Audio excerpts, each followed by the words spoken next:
અમદાવાદ વિમાન દુર્ઘટના બાદ કેન્દ્ર સરકારે એડવાઇઝરી જાહેર કરી છે. એરપોર્ટની આસપાસની નડતરરૂપ બિલ્ડિંગનો સર્વે કરવા માટે આદેશ અપાયો છે.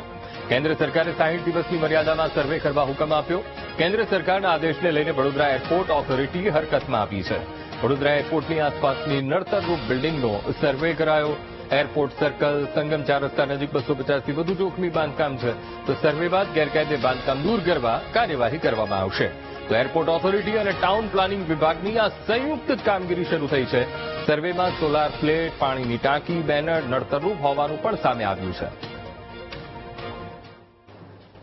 હા, તો મકાન ઉપર જે ઓબ્સ્ટેકલ છે, જે એરપોર્ટ એનઓસી હોય છે, એની હાઇટ જે બતાવી છે, એના કરતા જે વધારાના જે છે એ સ્ટ્રક્ચર રિડ્યુસ કરવાની થાય છે હાઇટ એમની. તો એ રિગાર્ડિંગ એની થોડો સર્વે કરી અને જે આગળની કાર્યવાહી કરવાની છે કરીશું. નોટિસ આપી અને જે આગળની કાર્યવાહી છે દૂર કરવા બાબત એના રિગાર્ડિંગ જ કાર્યક્રમ આવશે. અમે જ અમારી સોસાયટીના અમે પ્રમુખ તો નતા કોઈ, અમે ભેગા થઈને અમે લોકોએ દિલ્હી એપ્લિકેશન કરેલી. એમાં અમને છે ઇલેક્ટ્રિકનો થાંભલો જે એની હાઇટ હોય છે એટલે ફર્સ્ટ ફ્લોર, એટલે અમારે તો બધા નીચે ગ્રાઉન્ડ ફ્લોર હતા, પણ ફર્સ્ટ ફ્લોર કરવાની અમને પરમિશન દિલ્હીથી અમે લીધેલી. ત્યાર પછી અમે મકાન બનાવી નાખ્યું. પછી આ સોલર તો પછી આવ્યું ને આપણું, એટલે એ તો અમને તો ખ્યાલ ના આવે ને સોલરની. સોલર છે, પાણીની ટાંકી છે, એ બધું ઉપર એકદા હાઇટ એની અંદર વધે. બાકી અમે તો આ ઇલેક્ટ્રિક જે છે એના પોઈન્ટ પર અમે દિલ્હીથી પરમિશન લઈને અમે બનાવ્યું છે. અમદાવાદમાં થયેલી પ્લેન દુર્ઘટનામાં જે રીતે બિલ્ડિંગ ઉપર આ પ્લેન પડ્યું હતું અને વ્યાપક નુકસાન પણ થયું, વડોદરામાં એરપોર્ટ ઓથોરિટી અને વડોદરા કોર્પોરેશન દ્વારા અત્યારે સર્વેની કામગીરી શરૂ કરવામાં આવી છે. એરપોર્ટની આજુબાજુમાં જે સોસાયટીઓ છે ત્યાં જે વધારાનું બાંધકામ અથવા તો ફ્લાઇટને નડતરરૂપ થાય નિયમ પ્રમાણેનું જે બાંધકામ નથી ત્યાં અત્યારે સર્વે કરવામાં આવી રહ્યો છે.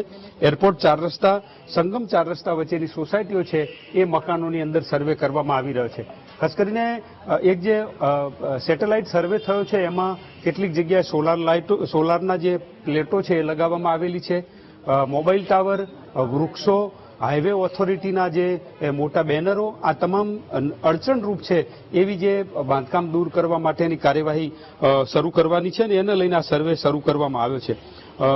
જે રીતે કોર્પોરેશનમાં મંજૂરી મેળવવામાં આવે છે, ફાયર એનઓસી સહિતની જે એનઓસી પણ લેવામાં આવે છે, એરપોર્ટ ઓથોરિટીની એનઓસી પણ લેવામાં આવે છે. આ તમામનું અત્યારે સર્વે કરવાની કામગીરી શરૂ કરવામાં આવી છે. સંયુક્ત રીતે કોર્પોરેશન અને એરપોર્ટ ઓથોરિટી દ્વારા અત્યારે વિવિધ વિસ્તારોમાં સર્વેની કામગીરી શરૂ કરવામાં આવી છે.